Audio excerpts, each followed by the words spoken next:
to do, because I personally feel that, this is not your issue. This is our issue. You guys have been carrying this burden, and it has been like this dirty little secret. Oh, nobody wants to go up to the shelter. And even when I began walking dogs, which is one of the programs I'd like to mention here that you guys offer for people, which is that anybody can come up to the shelter, the High Desert Humane Society. It's just 5 minutes from town, and walk a dog or hang out with the cats. Exactly. Play with the cat. And like in my case, I have an older dog, Bear. He's 12, so he doesn't really like to take long hikes, but I've been hiking up there for 10 years, and what's beautiful is that you guys are backed up right onto the Boston Hill, which is a gorgeous place. It's 7 miles of open trails.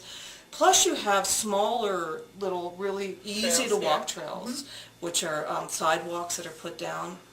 And so depending on what your personal desire is, I've always loved to walk, and then after Bear stopped wanting to take walks with me, I was like walking by myself. I thought, I feel like I'm kind of wasting my hike, and then the thought popped into my mind, well, what about the Humane Society? And I'm like, oh, I don't know if I want to go there, because there's dogs there, and it's like an emotional thing for everybody, because it's our own vulnerability, our own feelings of hopelessness, and I was sort of frightened to go through my own process emotionally, but as I did, and I just would grieve. The first time one of the dogs I became friends with had been euthanized, it was devastating for me. But rather than running away, I just cried and cried and cried. And I thought, well, really what's at the root of this is that I would like to do more. And I find that that's really common.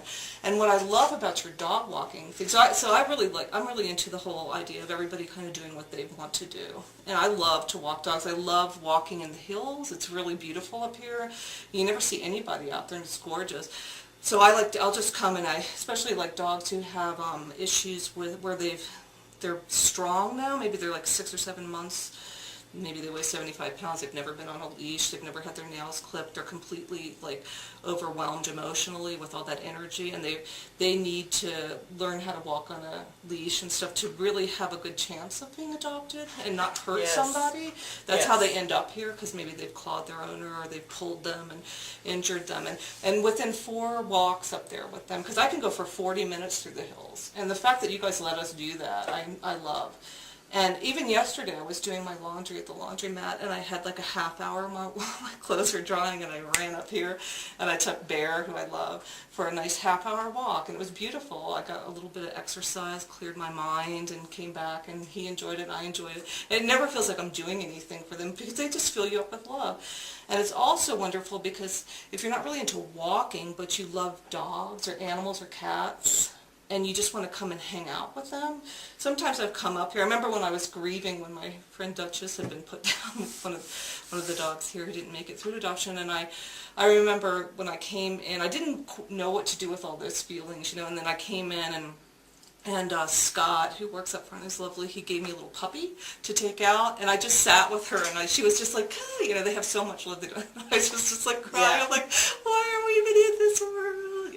There's nothing better than stinky puppy breath. Yeah, little onion puppy breath, So people can come up here and just sit with a puppy. Yes. And what's more, I always say it's like the best natural antidepressant, really. And I think that that's another thing, is something that I've personally seen or sensed, is that there's been, because it's been this sort of dirty little secret, this euthanizing over here in the corner. But it's really you guys, and especially I think of Gigi, who does most of that, I think, too. And it's like the responsibility and the burden, and then the stigma, and then it's like somebody mentioned, like she's kind of holding the shadow for all of us. And I mean, not to get too out there, but I think that I just want to say that I feel so much better participating and bringing my own awareness into the situation, just knowing I can handle all the feelings, and now it's just really a beautiful thing for me every time I come up here. And that's good. Yeah, that's and really I think, good to hear. And a lot of people have told me, oh, I could never do that. I could never go walk a dog there. And it's really because it's scary to go through our own emotions. Right. And as we just let ourselves have them, they get released. And then also people learning more about what you're doing here, and that you do have a vision, and that you're working every day. I'm not saying you have a vision and a specific vision of a no-kill community, but that you really do want to save, as you said the other day at our meeting, I just want to save as many animals as possible, and I feel that from you. And I think that people will be more open to coming here and engaging with the shelter, knowing that, because then they feel like they're facilitating that rather than feeling, I think the average person feels like, I don't want to go there even to adopt a dog, because I feel like, most people feel like, what they tell me is they feel like, I'm just going to abandon dog, I'm just going to meet the dogs, they're going to look in my eyes, and I'm going to abandon them to some horrible fate and leave, and I can't live with the guilt. That's the basic thing. That is a difficult thing for people. And it's hard when you hear from the community, you know, when they badmouth the Humane Society or don't understand their mission, because they almost make it sound like as if it's like our goal to euthanize animals, and it's not at all that. Our goal is to find homes for every adoptable animal that's out there, and to find healthy, happy homes where they can live long, happy lives. And it's the unfortunate side of it is that euthanasia, if somebody doesn't take the responsibility of the injured and the sick that can't be nursed back to health, or the ones that have emotional behavior issues that can't be nursed back to, who's going to do it? Who in the community is going to do it? Nobody wants to, and everybody wants to kind of shove it under the table, and it has been difficult dealing with that, because that is definitely not our goal. And we would love to see the euthanasia rate drop, and that can happen from not having irresponsible litters, so that we don't have such an overpopulation of pets. National statistics right now say that every person, not every household, but every person would have to have 9 cats and 6 dogs in order to find homes for all the dogs and cats that are out there. And that's every person. Every single individual in the country. And that's a lot of dogs and cats. Can I ask you a little bit about that, like about what, because I'd like to kind of talk a little about some of the things people could bridge in with you, with things that programs you're working on, and that's a big passion of yours, is spay and neutering education. So are there things, like if somebody in the community wanted to help with that, to further the education and things like that, I'd love to hear some of the things you're working on with that, because you were telling me the other day with this new thrift shop, you have more funding coming in to specifically put towards spay and neutering? Yeah, we have what it's called HALT. It's an acronym, HALT, and it stands for Halt a Litter Today, and it's to promote stopping the unwanted litters. So that's under the HD, or the Humane Society? Yeah, that's a Humane Society function. It's our HALT program. I think we started doing the HALT back in the 80s. Okay. I don't know that it had that name back then, but it was a spay and neuter program. And it is money that's available to the community. Okay. And the way it works is, you make the appointment with your veterinarian, which any 4 of the veterinarian clinics here in town participate in our HALT program. So anybody who has an animal, and they're just independent, they're out in the community, and they decide they want to get their animal and they want to get their animal then spayed they or would neutered. approach you. They make the appointment at the veterinarian Okay. first. And like I said, any of the 4 veterinarians, I suggest that you ask how much. They all have different prices at different size dogs, whether it's a male or a female. Find out how much it's going to cost you and make the appointment. And then you come in here, and it's just a little application, and you get a coupon that helps with about half to 2/3 of the cost of the spay and neuter. And so then what happens is you get this coupon, and it's made out to the veterinarian. Okay. So when you take your animal in, you give them the coupon, or if their animal's already in there and you go to pick them up, and they say, well, it's $100 and you have a coupon for $60. Okay. You give them the coupon and you only have to pay $40. Oh, that's great. So that's all dogs and cats? All dogs and cats. And you're allowed 3 per household per year. Okay. And we do make some exceptions to that rule. Each time you get a coupon, it's $5 less each time. So if you have 3 animals, you can get it, but you're going to get $5 less on each coupon. So have you had very many people over the years use that? Oh yeah, in fact, last year we gave out $22,000 in spay and neuter assistance to the community, and the year before that it was around $20,000, and it's been progressively going up. This year so far, I think we're around $27,000 that we've already given out. That our Paws Cause thrift store is strictly for that. All of the net proceeds from that thrift store go into the HALT program. And Every I penny. have to give a shout out for that thrift shop because I found some great things there. Well, you can thank the community because it's the community that donates all the merchandise. Okay. They donate, everything that's in there has been donated from the community. It's a group of volunteers from the community that cleans it and prices it and sorts it and puts it all on the shelves and runs the store. And it's the community that comes in and purchases it. Yeah, and it's a win-win for everybody. Just yesterday I was in there and I got this whole box of little reindeer that were handmade to hang on Christmas trees, and they're adorable. They were like made out of like clothes clips or something, but you couldn't have come up with it in a million years. It was so precious, and I went up, there was no price. There was like, I didn't realize till I had given one away later in the day that it was actually the whole group of reindeers, and then the special one with the red nose. But I thought they were, but I don't mind. I'll give them. I want to give one to all my little friends. But and I went up to the counter. I was like, "How much is this?" I was like scared to ask what they wanted. So she goes, $1. We have, What can you say? We have really exceptional prices. And then it's great because in knowing it comes, I never even thought about the fact that then it comes in and helps everybody them. there is a volunteer. We do have to pay rent and utilities there, and that's really our only expenses. And so that's been running for about a year? Actually, it'll be, this coming April, it'll be 2 years. Wow. And so how much additional funding has come into the spay and neutering Since program? its inception, we should be around $30,000. Wow. And now that it relocated to downtown, it's right near Bullard and Broadway, almost Broadway. on It's the a corner. great location. Yes, And they're open what days? Like They are open Wednesdays, Fridays, and Saturdays from 10 to 2. Great. And on Thursdays from 11 to 3. Okay. And so how much did you say, I don't know if you just answered that, but how much, so your budget now for the HALT program has almost doubled because of this, or? Well, yeah, in the last year and a half, almost 2 years, they've brought in more money. And what that means is we have more money available. Yes. And if it doesn't get used out of the HALT program, then what that means is the society separately doesn't have to contribute as much, and they can start using the money for education programs or repairs around it, because that's what I was asking. I was going to ask you that. So out of that HALT budget, part of that money is applied to the animals to help them get adopted out of here? Not out of the HALT program. Okay. The Humane Society in the past is the one that put the money into the HALT program. Okay. People might come in and say, I'm going to make a donation of $100 and I want it to go to the HALT program. Okay. So that money would go into the HALT program. And anything beyond what had been donated specifically for the HALT program, and our calendar too is also a fundraiser for the HALT program. Okay. But if what was people coming in wanting coupons was more than what we originally had in the HALT program, the Humane Society would make up the difference to make sure that, because that's the primary purpose of that's our big #1 goal, is promoting the spay and neuter. So now what's able to happen is that now that the thrift store and the calendar are really making some good money for the HALT program, the Humane Society separately doesn't have to keep adding to it. That's great. They can use the money where it's needed elsewhere. That's great. And once again, if we have enough people claim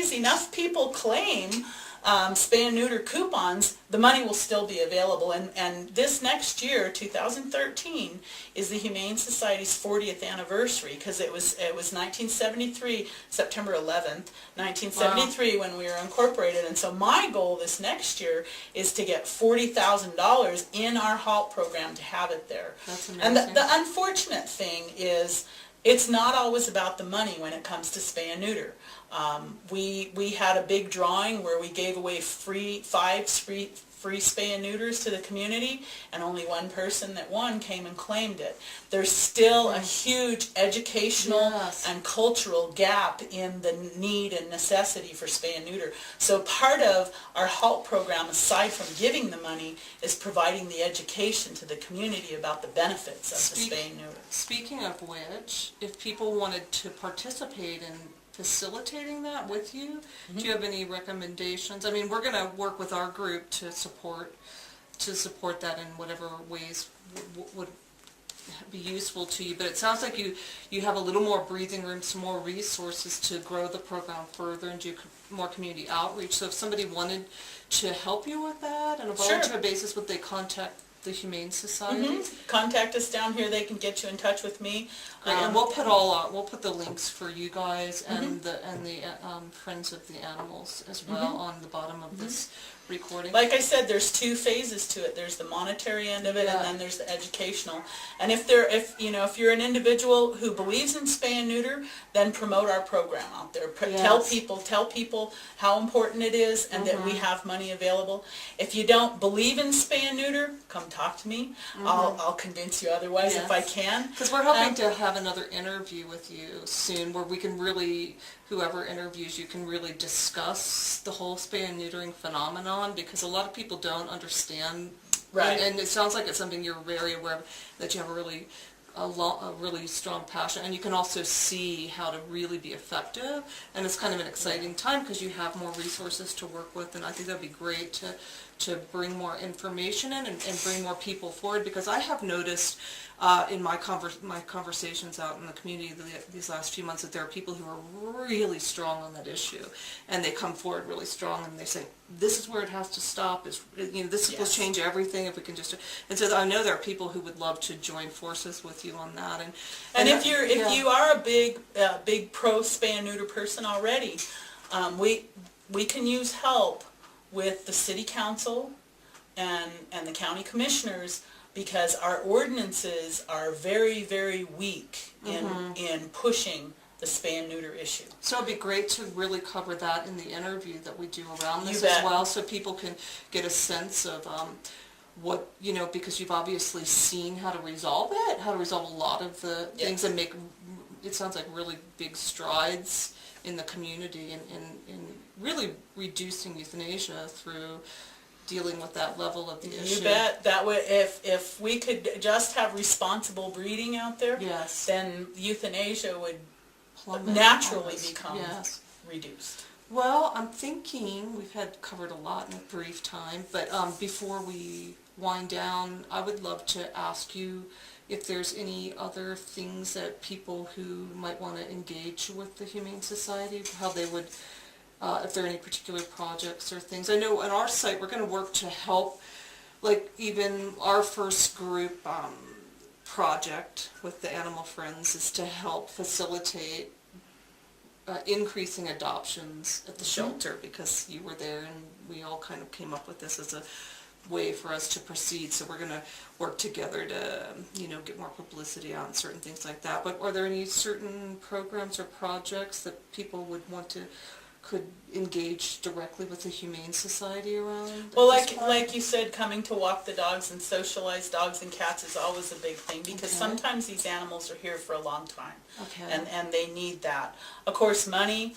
We also take in all kinds of donations, bleach, paper towels, any kind of donations like that. Yeah, because you just had a big blanket donation. Yeah, some kids locally did that here. They just wanted to get a bunch of blankets, and so we've had a lot of blankets. And something I want the community to be aware of, and some people think this is a little controversial, but when we do get enough for us, one of our goals is to help share that with people in need of the community. Excellent. When we have an overabundance of dog food, which happens sometimes but very rarely, if somebody comes in and says, I didn't get a paycheck this week and I have 3 dogs, and we'll give them a small bag of dog food out of our supply.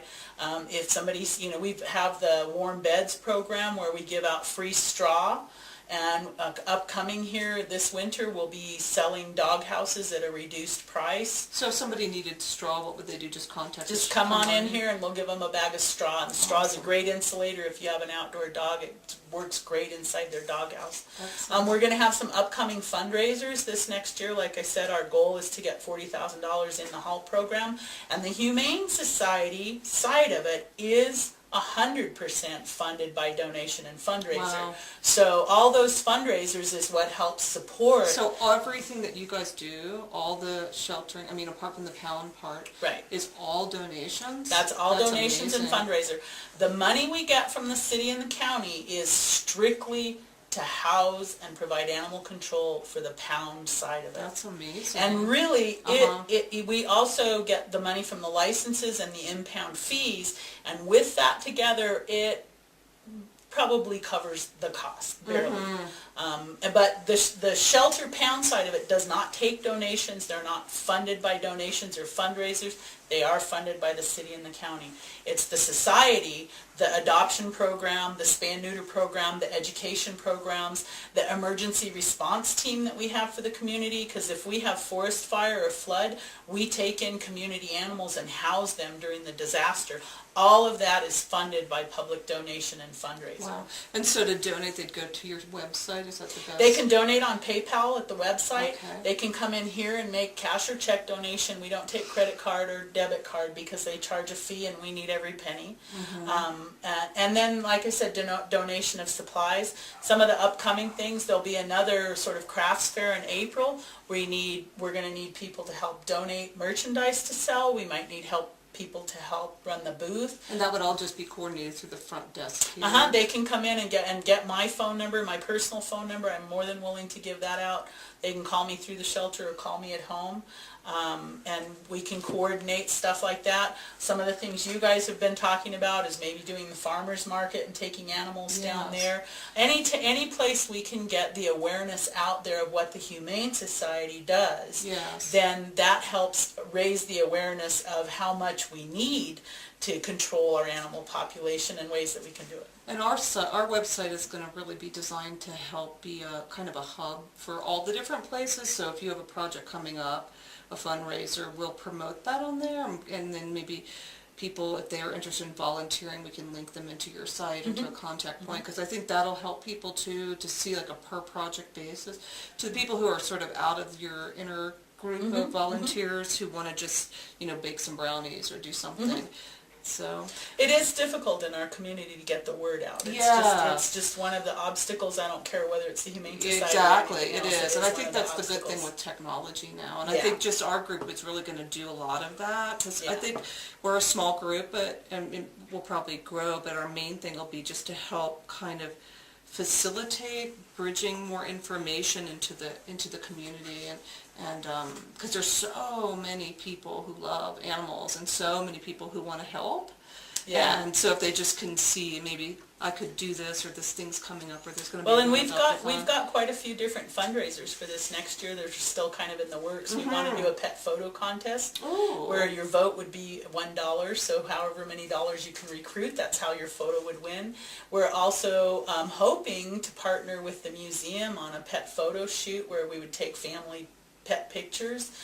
We want to try to do our magnificent mutt strut again this year, which you can bring your pet to walk, or you can borrow an animal from the shelter to walk.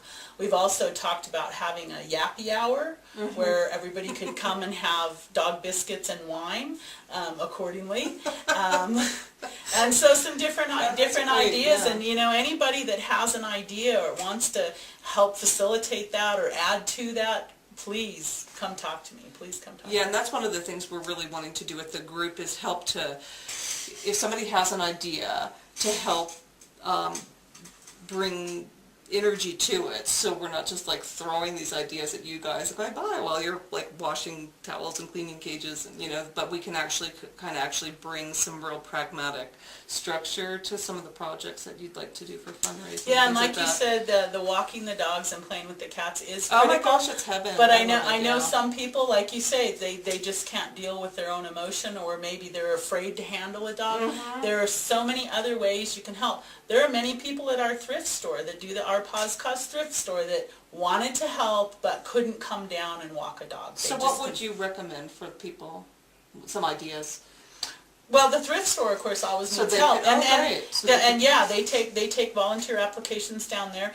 And like I said, these other fundraisers. I mean, anytime anybody wants to go out and promote, responsible pet ownership and promote the Humane Society, that's always a benefit. You don't necessarily have to come up here and have to walk the dogs or play with the cats. There's so many other things that can be done to help the animals of our community. Right. Yeah. Well, it was great to visit with you again. I really appreciate it. And I appreciate all your hard work and all the stuff that you're doing. Well, you know, my passion is, when I was a little girl, I read Winnie the Pooh, and I wanted to have the 100-acre woods so that I could have all the dogs and cats in the world.